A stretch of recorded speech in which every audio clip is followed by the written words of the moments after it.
Welcome. So I will start with a prayer. Actually, I have chosen this prayer from the text I'm going to present today, one of the texts. So please bear me. This is for me. If you want to join, you're welcome. Yeah. So this is actually composed by Yashomitra, who was writing the sub-commentary on the Abhidharma Kosha Bhashya.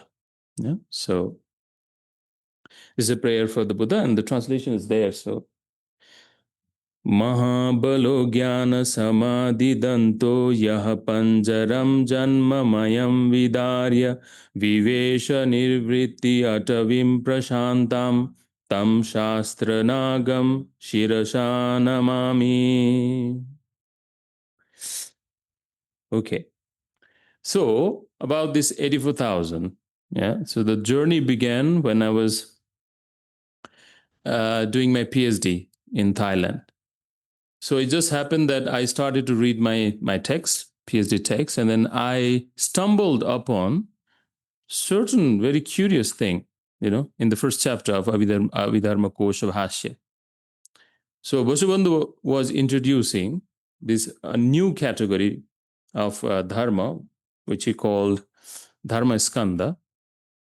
And then I was curious because I had heard a lot about 84,000 from different sources like books and scriptures and discourses.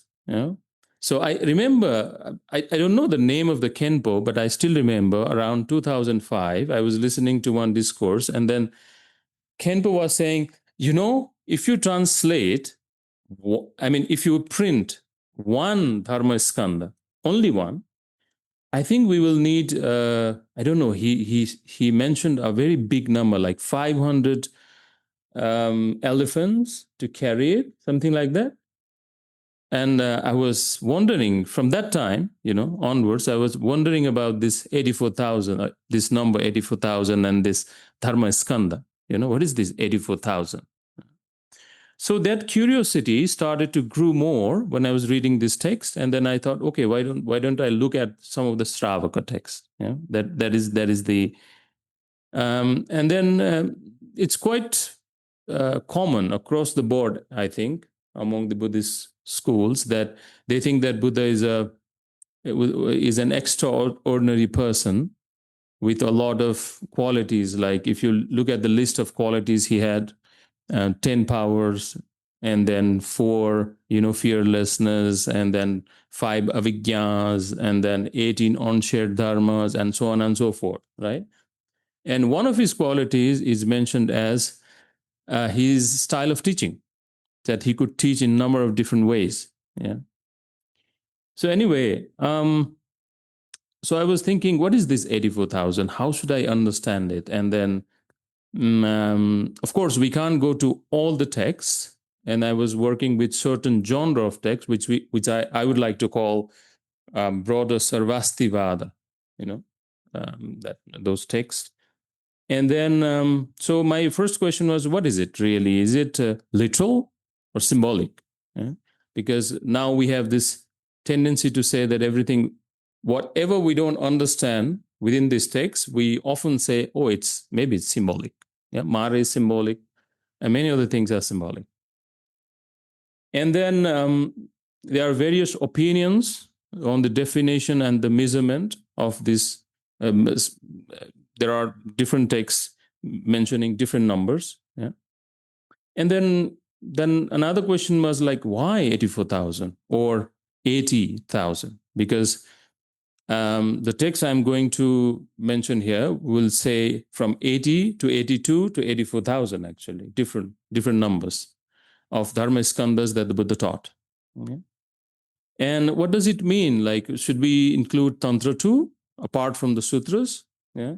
And then when we go to Tantra, then Buddhist Vajrayana texts, then they have their own numbers, astronomical numbers, right? So I was thinking, okay, I should delimit my research, and then I should focus. And this morning, I was thinking, okay, let's say Buddha taught for 45 years, and he taught 84,000 dharmaskandhas. If we divide 84,000 by 45, it is like 1866, and divided by 365, you get 5.11 dharmaskandhas per day you should be teaching. Yeah, it's a big number. And if you think what I was saying about that Kenpo, that even one skandha is equivalent to 500 elephant loads, then that is something mind-boggling. So I was thinking, is it literal? Is it symbolic? But what is it? So I started to look at the, I would say, broader Sarvāstivāda tradition. Let me check time. Oh, I'm taking more time than necessary. Okay, so, and then specifically Chinese and Sanskrit text, especially Abhidharma Kosha Bhashya and its Vyakhya, sub-commentary. Then Mahavivāsa Shastra, it's a commentary written on Jnana Prasthana, and it's extant in Chinese. Now I have heard that it's also translated into Tibetan. And then Nyaya Anusara, a text, a polemical text written by Samgabhadra. Yeah. So this will, I thought, will cover that broader Sarvāstivāda perspective on this. And then I have taken Pali text only as a reference because two of the texts, they mention, actually Abhidharma Kosha Vyakhya, Sputartha Vyakhya, and then this Mahavivāsa Shastra actually mentions something that we find being extant in Pali.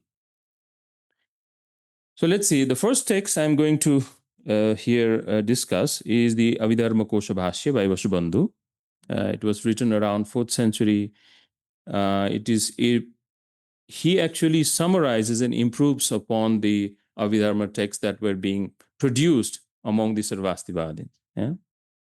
And he also includes the Sautrantika point of view here, but not exclusively Sautrantika view or Vaivāshika.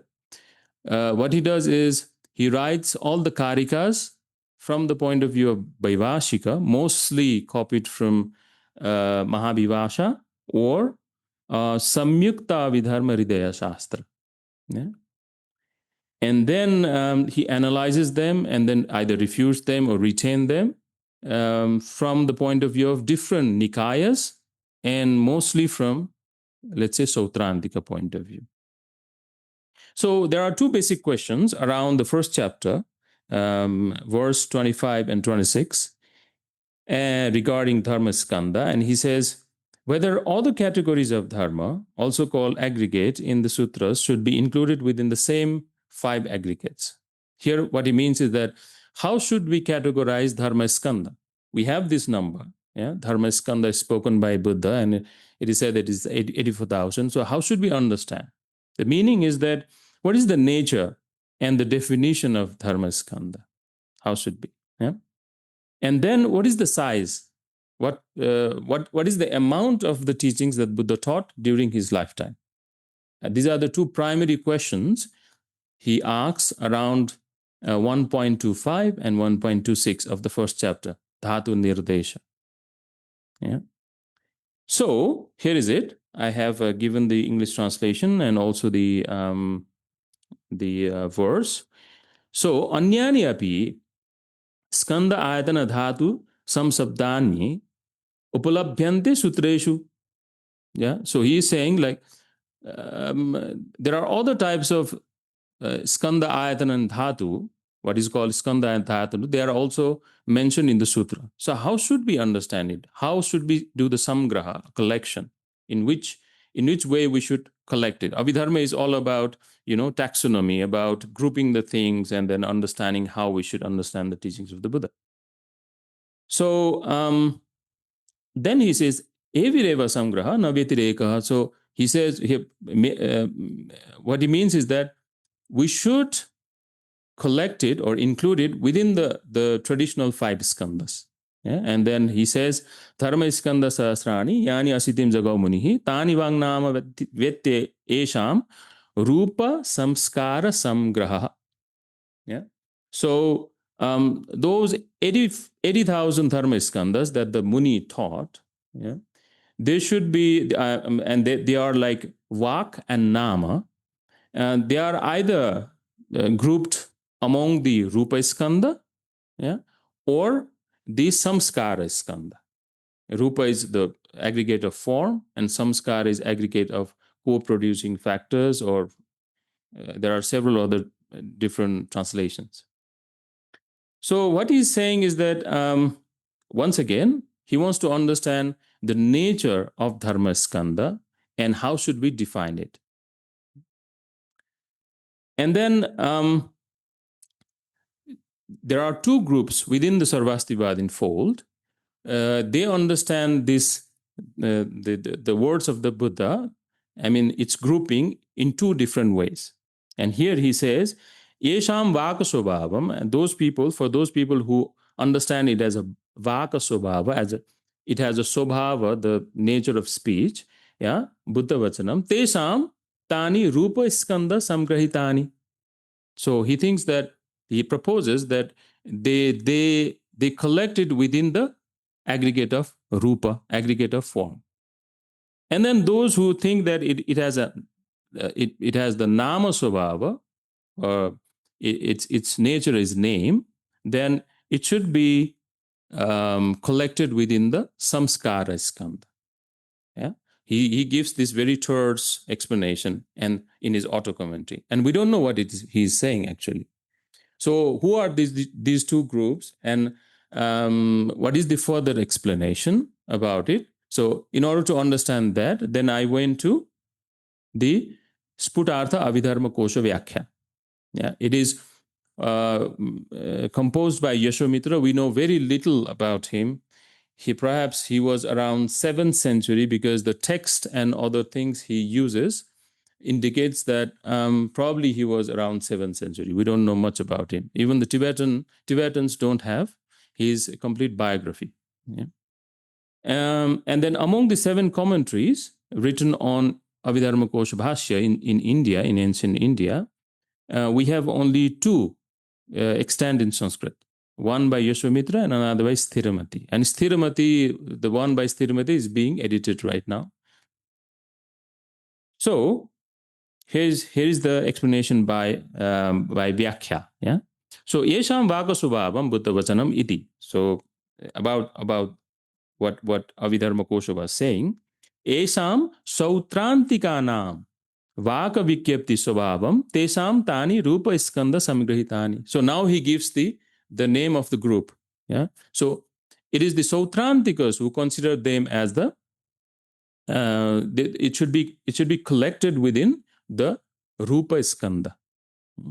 And there is a philosophical reason behind it, and I will discuss about it.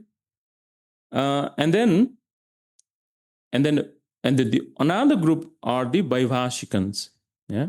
Esham nama svabhavamiti, esham nikaya antariyanam, chitta viprayuktam nama asti, tesham samskara skandera samgritani. So those people who consider that, who take into account the special dharmas called chitta viprayuktas, they think that it should be collected within the samskara skandha.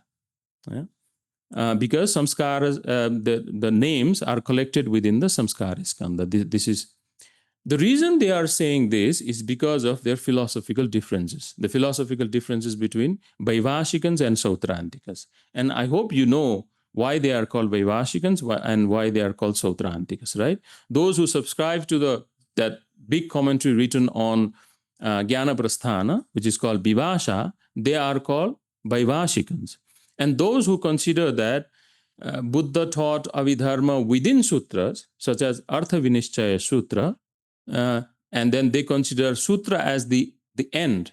I mean, it is within sutras that we find Abhidharma, then they are the Sautrantikas. And that's how their names are formulated. Yeah. So, and then furthermore, it is mentioned now, this Vyakhya explains more. Punas tatraiva anantaram uktam buddha vachanam namakayesha dharmaha. Yeah, and then namakaya, padakaya, vyanjanakaya nam ya anupurva rachana, anupurva sthapana, anupurva samyoga iti. Yeah. So what it is saying is that Moreover, in the same treatise, like the treatise of the Sautrantikas, probably, it is said immediately afterwards, what is this dharma called the words of the Buddha? Yeah? It is the orderly arrangement, orderly establishment, orderly combination of collections of names, collections of sentences, and collections of letters. Now, this is a very, how do you say, it's a technical jargons that comes from the Vaivashikan Abhidharma. And here, so they are the three among the 14 Chitta Viprayuktas that Vaivashikan philosophy considers important. Yeah. So Vaivashikans, these Vaivashikan Sarvāstivādins, they think that all the entire dharmas should be grouped within Panchavastu. Yeah. Rupa, Chitta Samprayukta, which is just a normal samskara, and then there is a Chitta Viprayukta dharma, and then Asamskrita dharma. Yeah? Many of them are rejected by Sautrantikas. It's a very it's a typical of Vaivashikan philosophy that they accept Chitta Viprayuktas that I mentioned earlier. It's a Namakaya, Padakaya, Vyanjanakaya, Adinam. Kayanam. So these are the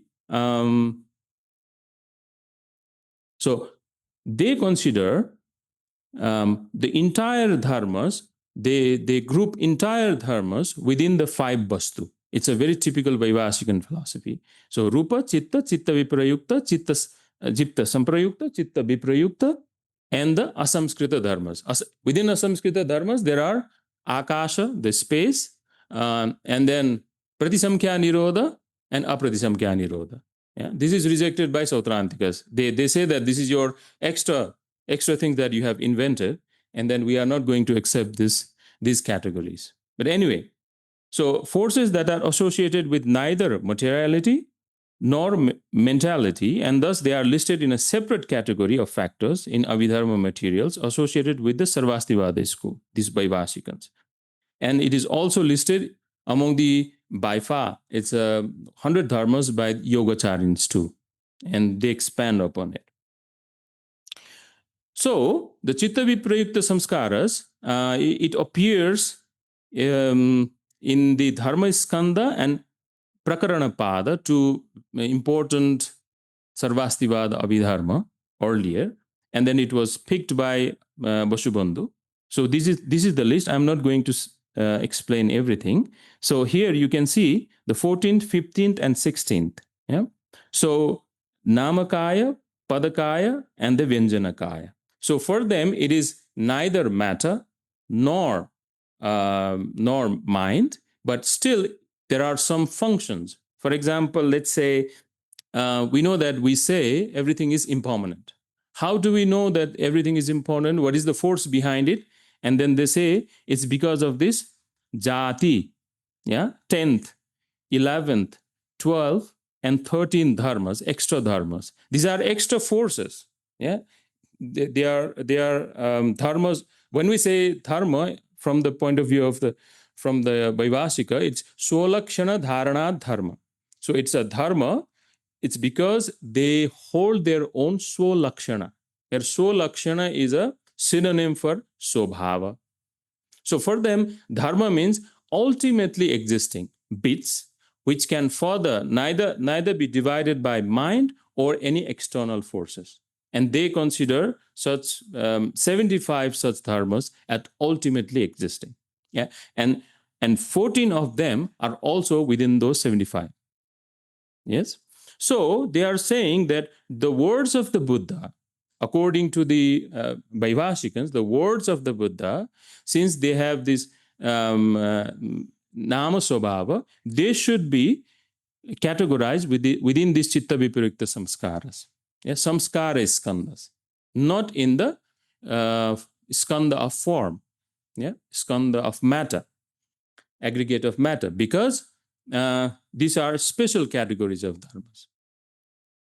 So that is, and then when Vasubandhu was writing Abhidharma Kosha Bhashya, what he does was he reduces some of these dharmas and he adds one, and then he kind of standardizes it by making 14 of the Chitta Viprayukta Dharmas. Yeah. So the point is that when we talk about the dharmaskandha within the broader Sarvāstivādi fold, they think that the words of the Buddha and especially the dharmaskandhas have two natures. One, that is, it's a kind of a form. Others think that it is a kind of a chitta viprayukta samskara. So they have these two ideas about it. But then we still don't get the complete idea about dharmaskandha, what it is and what is its size and so on and so forth, right? So let's keep on digging. And there is one explanation in Vyakhya I found as per the Jnana Prasthana. Jnana Prasthana is the main text on which Vaivashikans wrote their commentary. And then from there, that commentary is the Vivāsha. And we call it Mahavivāsha. Yeah. And from that name, we get the name Vaivashikans. Those who subscribe to the philosophical point of view of Vivāsha, they are called Vaivashikans. Yeah. So it says that Abhidharmikas accept both positions as per Jnana Prasthana. Yeah. Tesam Abhidharmikanam Rupa Skandhena Samskara Skandhena cha Tani Asiti Dharma Skandha Sahasrani Samgrahitani. Yeah. So those Abhidharmikas, and we don't know who Abhidharmikans, maybe it is just general Sarvāstivādins, they accept Dharmaskandha as having the nature of nama and speech, both, name and speech, both. And that's why they think that it is fine for them to collect it either within Rupa Skandha or Samskara Skandha. So this is the information we get. But while I was going through this text, none of them explain the vigraha about the dharmaskandha, how should we understand it. Like normally we get the vigraha, right? Vigraha means how to split and how should we understand it. So probably it is a tatpurusha compound. Yeah, it's like dharmasya skandha or dharmanam skandha. Maybe that's my guess. And then here dharma simply means the teachings of the Buddha. So it's a collection of the teachings of the Buddha.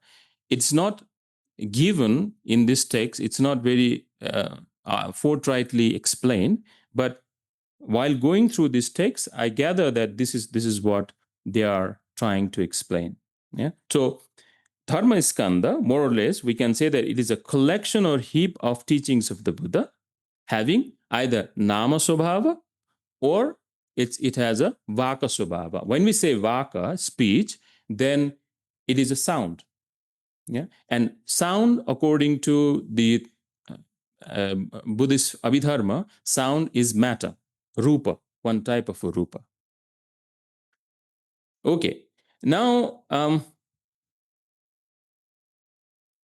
now we go to another topic. I mentioned earlier that Vasubandhu introduces two questions. One was about the nature of dharmaskandha. How should we group it? How should we understand it? And another question was, what is the size of the dharmaskandha? That means the amount of teachings that Buddha delivered during his lifetime. So how should we understand it? Yeah, is it literal? 84,000 means really 84,000, or the number is bigger, smaller? So let's go towards that question. So verse 1.26 of the Abhidharma Kosha Bhashya, same chapter, it offers us three positions in regards to the size of the teachings of the Buddha. Yeah? How much teachings he delivered during his lifetime.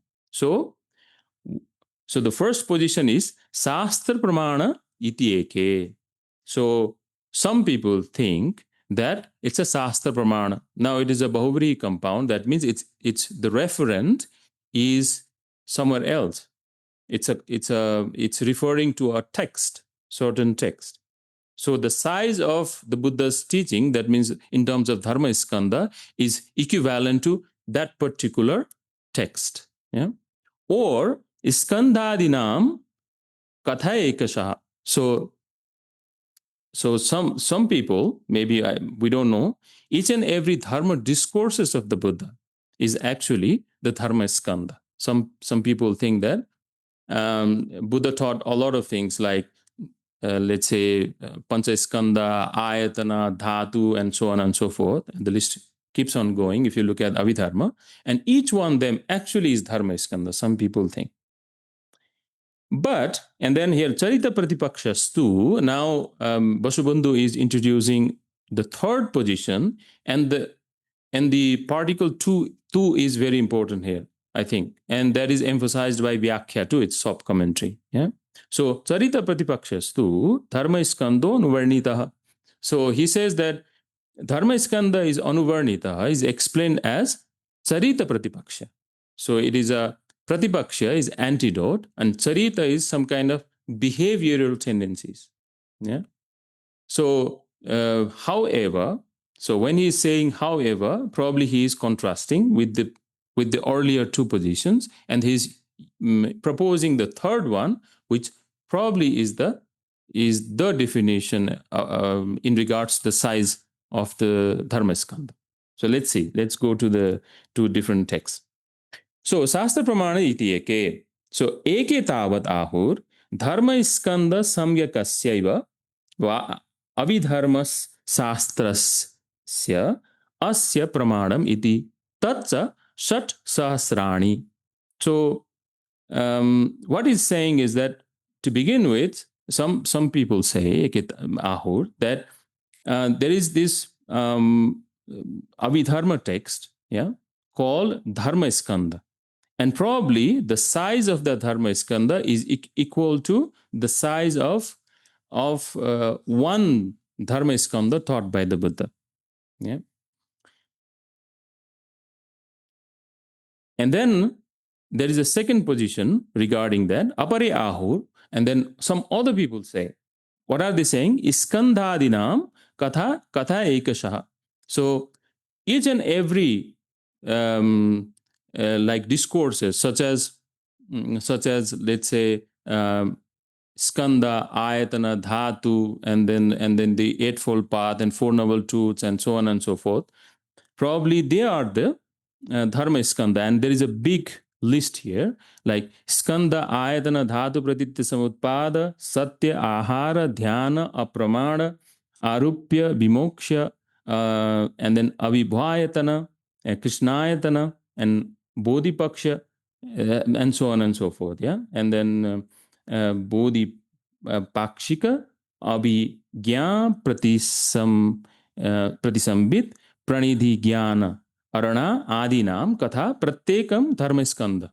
So they are all different. And when they say adinam, and then the list is not exhaustive, the list continues here.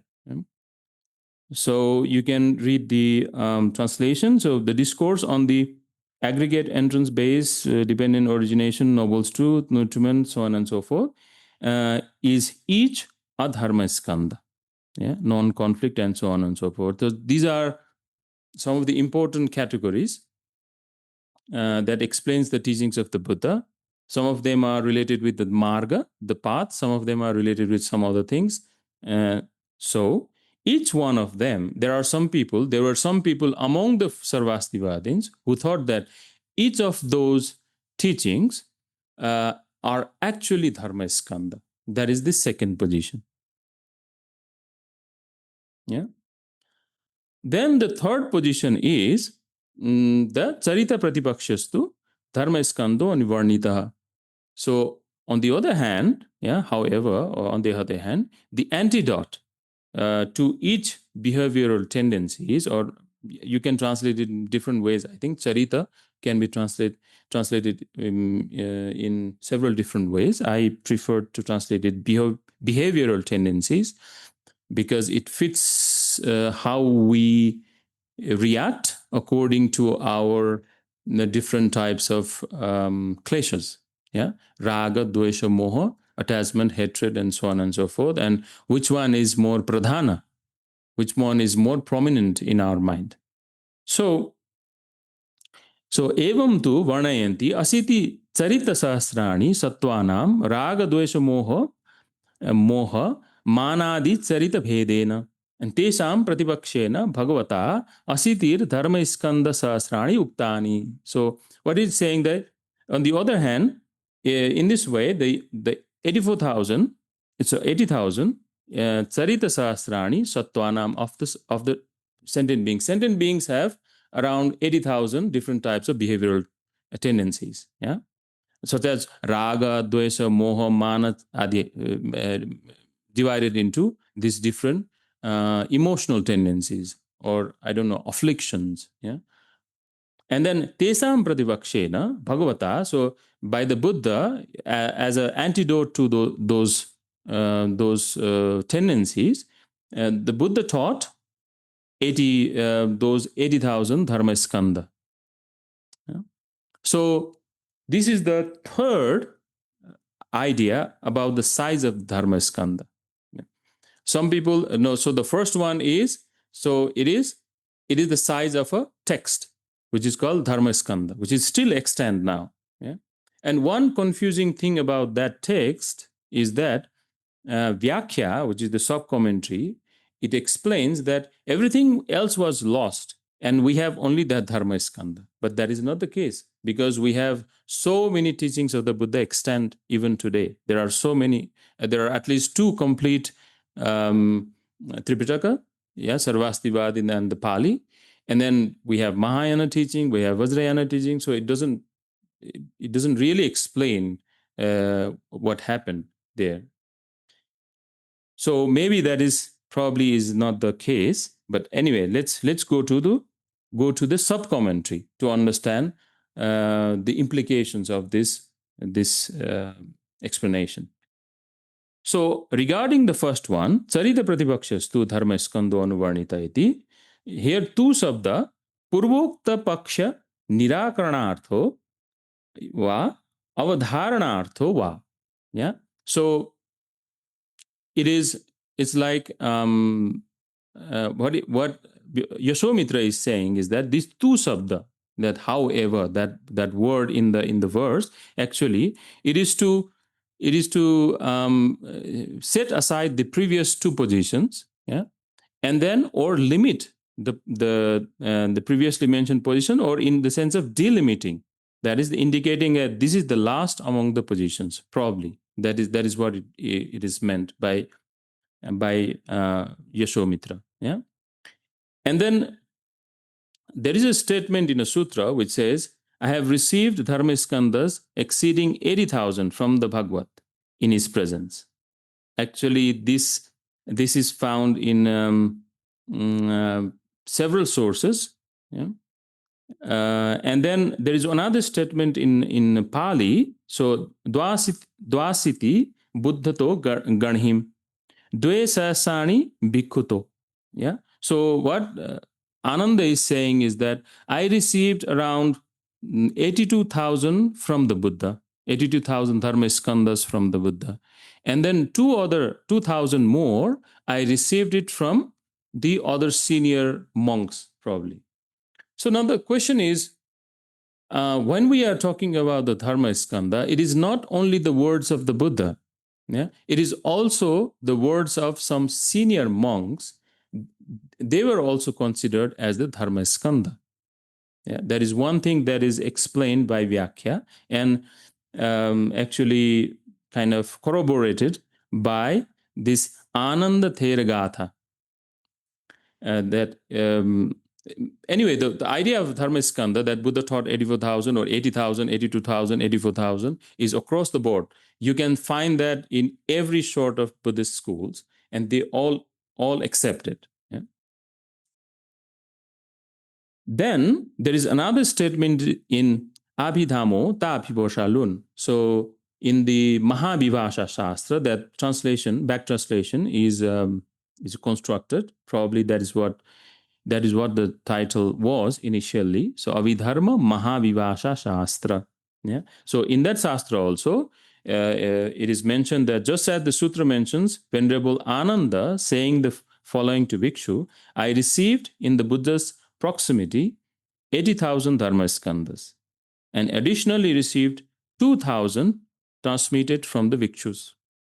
So here the number is how many? 80,000 plus 2,000. Now 82,000. So we have three numbers already, even within Sarvāstivāda. So Vasubandhu is saying 80,000.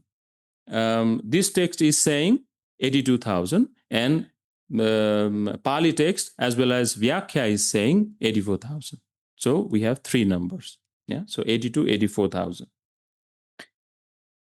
So here, and then I was thinking, like, if Vasubandhu is writing his Abhidharma Kosha Bhashya within the Sarvāstivāda tradition around 4th century, then he must have consulted the Vaivashikan commentary, which is the Mahavibhasha Sastra. Yeah? And then we know from modern scholarship, as well as while I was doing my PhD, I also noticed that he derives most of the Vaivashikan philosophical position from Mahavibhasha Sastra, or another text that I mentioned earlier. So here, this, whatever was Vasubandhu saying, it is again corroborated by this text, which was written around, let's say, maybe 1st to 2nd century, yeah, during the time of Kanishka, King Kanishka. India, what we have, the Indian subcontinent, had two biggest kingdom, you can say, or empire, two known biggest empire before the Mughal Empire. Yeah? One was during the time of Ashoka, that was the biggest empire, and the second was during the time of King Kanishka, and both of them were Buddhist, right? So it is said within this tradition, within this Sarvāstivāda tradition, that they had a Buddhist council, third Buddhist council, and they have their own way of counting those councils. And then during that time, this Mahavibhasha was written. So we can date this text around 1st century AD, let's say, or 1st to 2nd century AD. So it is about 400 to 300 years before Vasubandhu. And this is the Vaivashikan Orthodox text that we call, and the name was also derived from this text, Vivasha Vaivashikan, those who subscribe this text. Yeah.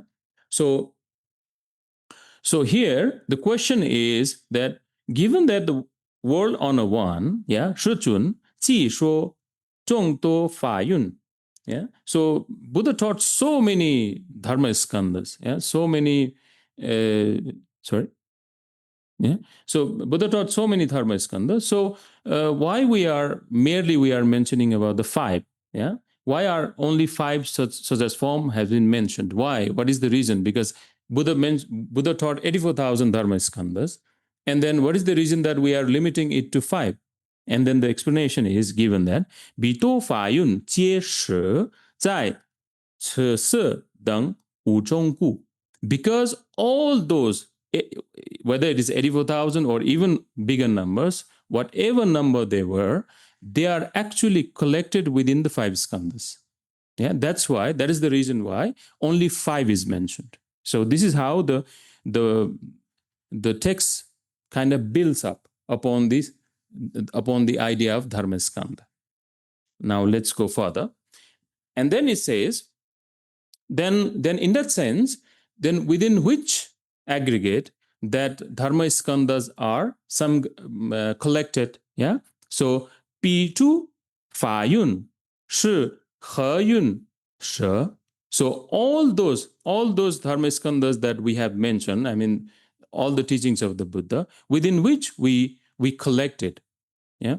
And then the idea, there are some people who say that Ichie Fa Yun, Yu Wei Zi Sing, those dharmaskandhas which has the nature of yu, as yu is here is speech, yeah, vaka, before it was vaka, and then here is speech. Bisho shi zai se yun zhong. Actually, it is collected within the rupa skandha. And if you remember, those people who said that the dharmaskandha should be collected within rupa skandha, who were they? Who were they? Sautrantikas. Yeah, because they would not accept the extra category of chitta viprayukta samskaras. Yeah. So from this, even though it is not spelled out here, and it is written around the 1st century, the division was already there. How should we understand dharmaskandhas? Yeah. And this is the group of people who are actually Sautrantikas, who considered the words of the Buddha as speech as a sound, and sound should be collected within the aggregate of rupa, matter. Yeah. And then another is Yo Yu Shur Shur. So there are other masters, yeah, remaining other masters, yeah. Ichi Fa Yun Ming Wei Tzu Sing. So all the dharmas that is taught by the Buddha, if they have the nature as nama, yeah, name, Ming, then Pisho Shi Zai Tzu Xing Yun Zhong. So it should be collected within the aggregate of samskara. Here, Sing. Actually, the Chinese translators were very careful. So samskara is something combined, and the root dhatu, they are picking the dhatu of samskara, yeah, and then they are using this Sing here as a representative of the samskara skandha. Anyway, so Shogu, Shochun, Weisho, Wuyun. So that is the reason why Buddha mentioned only 5 skandhas, not more than that, because everything can be subsumed, collected, included within those 5 skandhas, because they have certain character, they have certain svabhava, and those svabhava can be related with one of the skandhas according to the philosophical position. Yeah? And then regarding the amount of dharmaskandha, once again, this text is going to say the same thing. Oh, I still have a little bit time. So, so the question is Yi Fa Yun. So each of those dharmaskandhas, Qi Liang Yun Ha. So what is the amount? What is the size, or what is the amount of those dharmaskandhas? And then the reply is that Yo Fa Yun Lun Liu Qian Song Chang. So there is one text which has the 6,000 verses, yeah, and that text is Fa Yun Lun. So Dharma Skandha Shastra. So what Vasubandhu was saying is exactly corroborated once again by this text which was written around 1st century.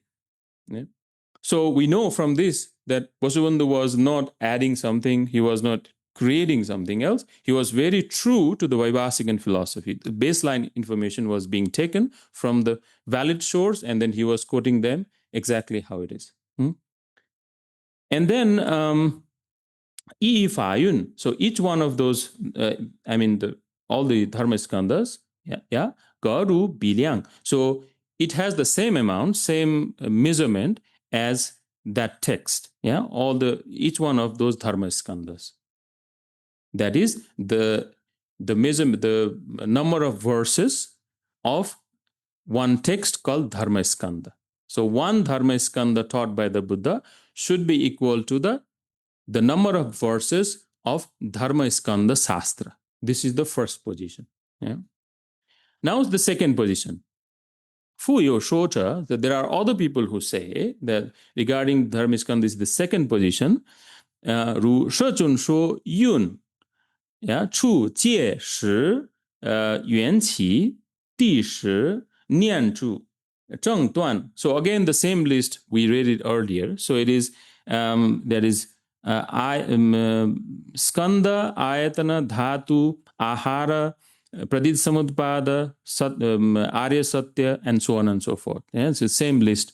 So this text again shows that each one of them, Faman, each one of these Faman is just a dharma paryaya in Sanskrit. Yeah, Ming, Yi, Fa Yun. So these dharma paryayas, these dharma categories, let's say, each one of them are actually the dharma skandhas. So once again, if you remember the second position, which was taken by Vasubandhu and explained by Vyakhya, now this text also is corroborating. So it's a, and then it says that the number of dharmaskandhas cannot be actually be ascertained because they are numerous. Yeah, Pukha think so. We cannot say for sure how many dharmaskandhas are there, because they are numerous. They could be numerous. As many teachings of the Buddha in regards to these dharma categories will be one dharmaskandha. And I wish we had sub commentary to explain further about this, but we don't have it. So maybe in Chinese there are, so I haven't looked at it. Since this is a work in progress, so I might at one point look at some of the native Chinese sub-commentaries, and I might find something there. And then there are other masters. This text gives further information on the size of the dharmaskandha. There are other Sarvāstivāda masters. For example, Ghoshaka, one of the important masters who is also mentioned in the Mahavibhāsha Shastra. So he says each and every dharmaskandha has 500,550 verse. So this is again a very big number. There are other masters who say each and every dharmaskandha has 155,550 verses. And there are others who further say each and every dharma heap has only 15,550 verses. Sorry. So they do not agree. They do not agree on the nature of dharmaskandha. They do not agree on the number of dharmaskandhas spoken by the Buddha and how it should be measured. They have different opinions. And then at the end, once again, if you remember, Charita Pratipaksha tu, there was one particle tu, however, or to the contrary or whatever. Here also it is repeated again. So, Ping Yue, so it should be explained or commented in this way that Pi Jie, Pu Ying, Zhuo, Ru She Shuo, all those masters, all those masters who were explaining earlier, I just mentioned, they should be explaining in this way. And Ying, Zhuo, Shi Shuo, they should say in this way. What is the way? Shou Hua You Qing, You Ba Wan Xing. So these the sentient beings to be trained, the You Qing is the sentient beings. Shou Hua, Binayana. So actually, those sentient beings who needs to be trained, needs to be trained. They have 80,000 charita. This is Sing is charita actually. So they have 80,000 behavioral types. And then Wei Dui Zhe Bi Ba Wan Xing Gu. And for the reason of training these 80,000 charita, different types of behavioral tendencies, Shechun Wei Shou Ba Wan Fa Yun. So that is the reason why the Buddha taught 80,000 dharmaskandhas. Once again, so third position is similar to what Vasubandhu was saying, that dharmaskandhas are actually the 80,000 dharmaskandhas, or 82 or 84, whatever, were taught in order to counteract or to, as a pratipaksha, as an antidote to different types of behavioral tendencies. And then so yes, and Bichu Yoqing, and then all these sentient beings, Yi Fo So Shuo Pa Wan Fa Yun. So relying on the teachings of these what was spoken by the Buddha, all these 80,000 dharmaskandhas, Ru Fo Fa Zhong, they enter into the dharma, Buddha's dharma, and then they do Zhuo So Ying Zhuo, they do what should be done, and then Ge De Jiu Jing, they attain the ultimate, that's the nirvana.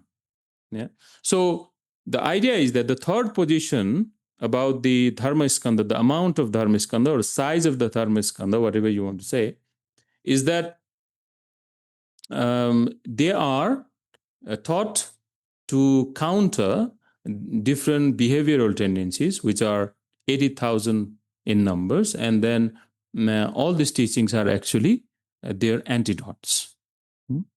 That seems to be the... And then I haven't included everything because then that would exceed the time we are about to. So Venerable Sanghabhadra, actually, who is Venerable Sanghabhadra? Sanghabhadra was, as far as I remember, he was the teacher of Vasubandhu.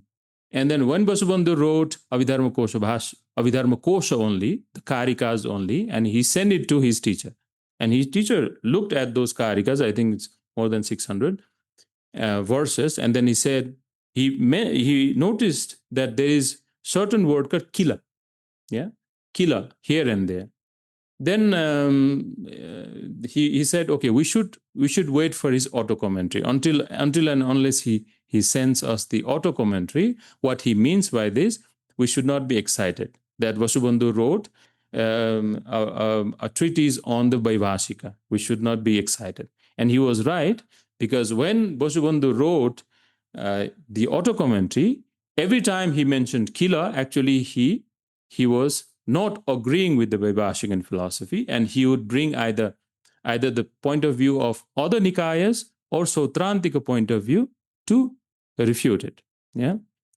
So, nevertheless, and then against Vasubandhu's Abhidharma Kosha Bhasya, actually how he described Vaibhashikan philosophy, Sanghabhadra wrote 2 treatises, to refute him. But despite the fact that he was a very fierce opponent of Vasubandhu, Sanghabhadra here, in this case, the way Vasubandhu was explaining, he does not criticize Vasubandhu. Yeah, he accepts his explanations. And then Sanghabhadra adopts the orthodox Vaibhashikan view at the end, and that would be something that probably will come in my article. He explains in a somewhat circuitous manner that Buddhavachana is essentially name and should be included within the aggregate of co-producing factors called Chitta Viprayukta. So he accepts actually that, okay, fine, if you say that it has the nature of Rupa, that I would accept, but then ultimately he somehow explains that it should be considered as the Nama. Yeah. And then he goes towards the Vaibhashikan orthodoxy because he is a Vaibhashikan philosopher. So in this way, these texts, I haven't seen any other text explaining dharmaskandha to this extent. At least we have certain conceptual frame here, even though we are still left with a lot of questions, I think. Yeah. So, but yet we have some idea about dharmaskandha from the point of view of the larger Sarvāstivāda text. Yeah. So, Abhidharma Kosha Bhashya, Sputartha Abhidharma Vyakhya, and then Mahavivāsa Shastra, and then Nyaya Anusari. Yeah. So from this text, at least we get some idea. But nevertheless, as I mentioned before, there are several opinions regarding those 2 questions, regarding the nature of the dharmaskandha, regarding the size of the dharmaskandha. Yeah. But at least all of them agree. That's what I can see. All the texts I just mentioned agree on the 3rd position regarding the size. And then all the texts agree that dharmaskandhas are actually the antidotes, against the neurotic, you can say neurotic behaviors or neurotic tendencies or whatever afflictions, 3 types of afflictions. Yeah.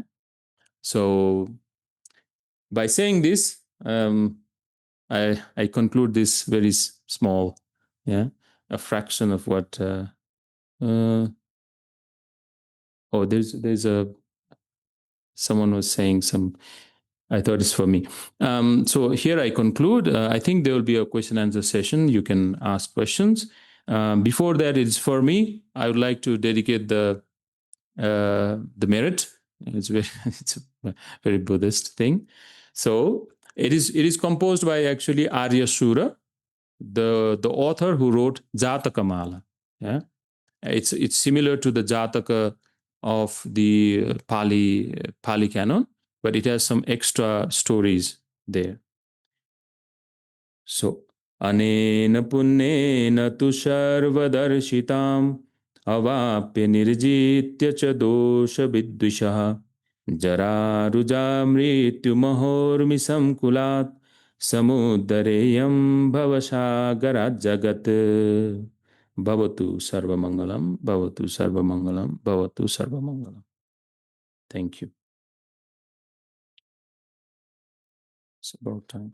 Thank you very much for this interesting lecture. I just recalled the story about Ashoka, who I think, as far as I remember, it's from Ashoka Avadana, a story how he collected this Buddha Sharira and then spreaded them into 84,000 parts. Yes. I think here it means that 84,000 is just a very high number of the parts. Is there some connection with your topic here or no? Difficult to say. Difficult to say because it's a historical question, and then, but if we look at the Theravada narrative, that if we believe that he really became a Buddhist, and then there are certain pramanas for that, the valid reason to say that he perhaps was converted to Buddhism, then there is also the idea connected with King Ashoka that he wanted to rule the kingdom as a Chakravartin king. Yeah, so there is this idea, Dharma king. He wanted to rule the country not with danda, not with the sticks and shastra or whatever, with weapons and so on and so forth, but he wanted to rule his kingdom by dharma, by using the righteous dharma, let's say.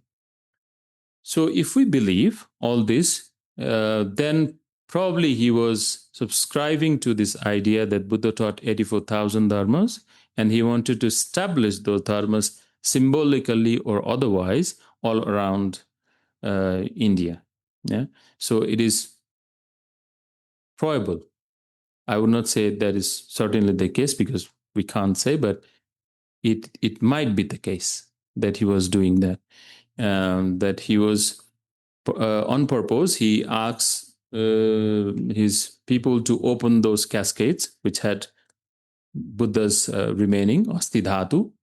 Then he mixed it with other things, and then he built a lot of stupas. Actually, it is said that we in Kathmandu we have some of the stupas here, and Charumati Vihara, one of the vihara here nearby, was actually built in the name of his daughter, and she was married to one of the prince here. And before this, Pashupati and so on and so forth actually was a Buddhist pith, Buddhist site.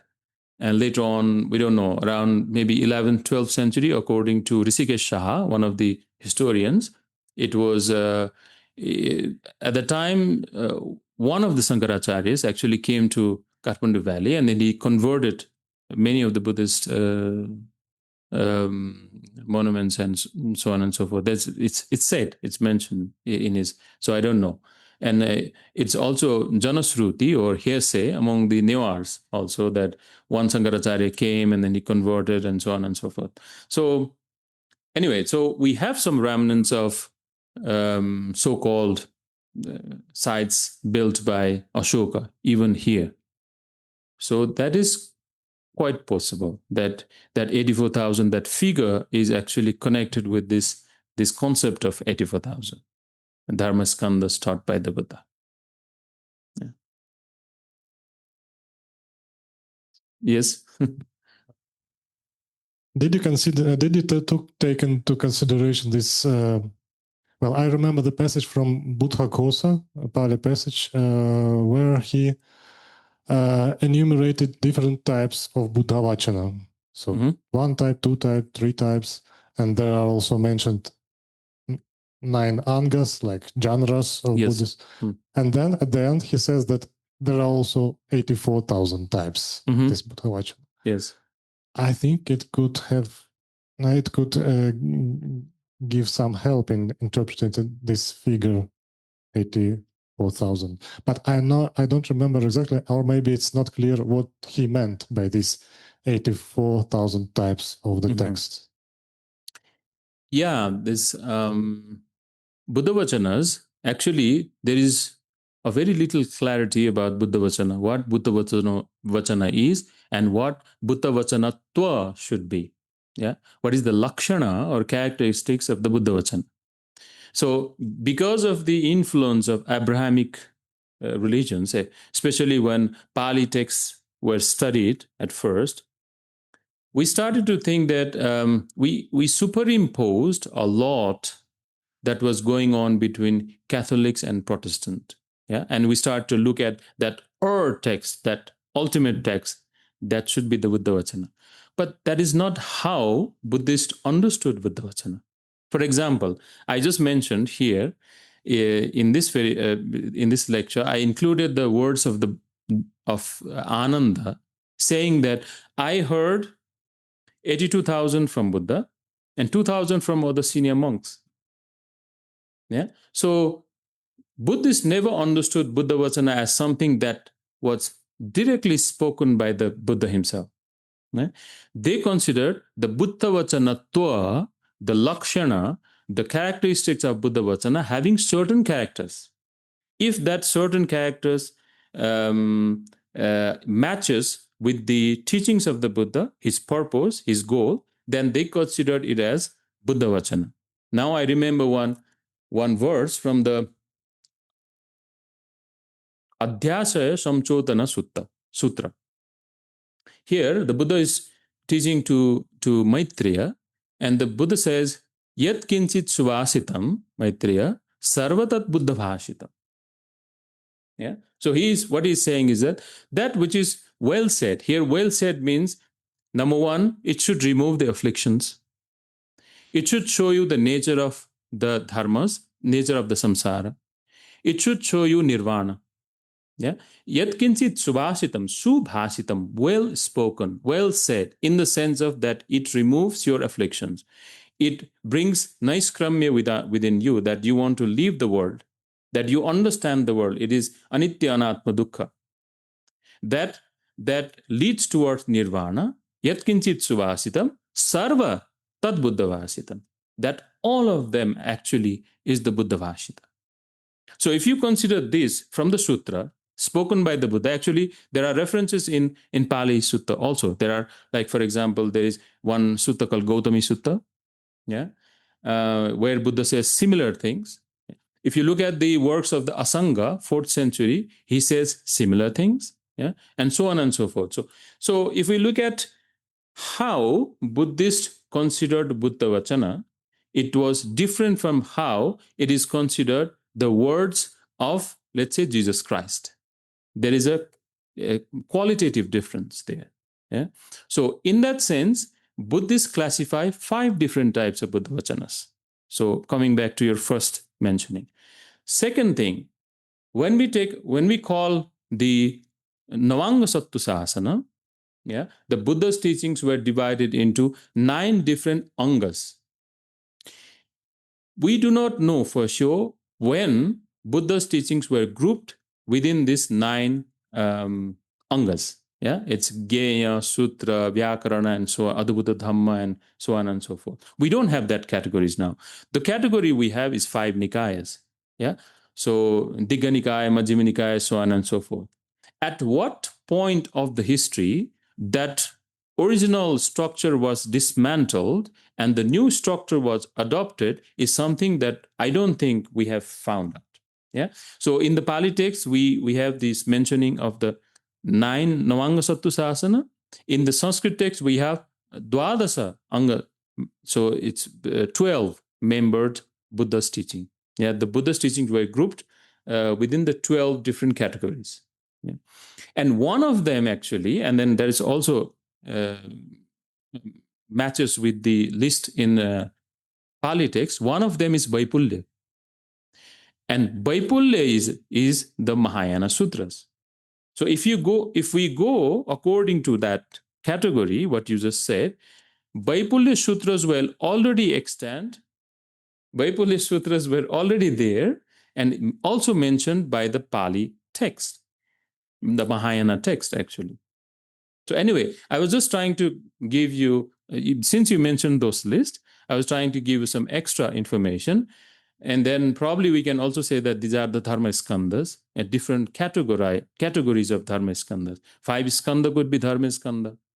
Navanga Sattu Sasana, or the 9-membered Buddhist teachings could be Buddha's teachings, and also the 84,000 could be Buddha's teachings. But moreover, the most important thing is to understand that is the lakshana, it is the characteristics that defines Buddha's teachings, not only what was really spoken by the Buddha. And in that sense, Buddhists categorize 5 different types.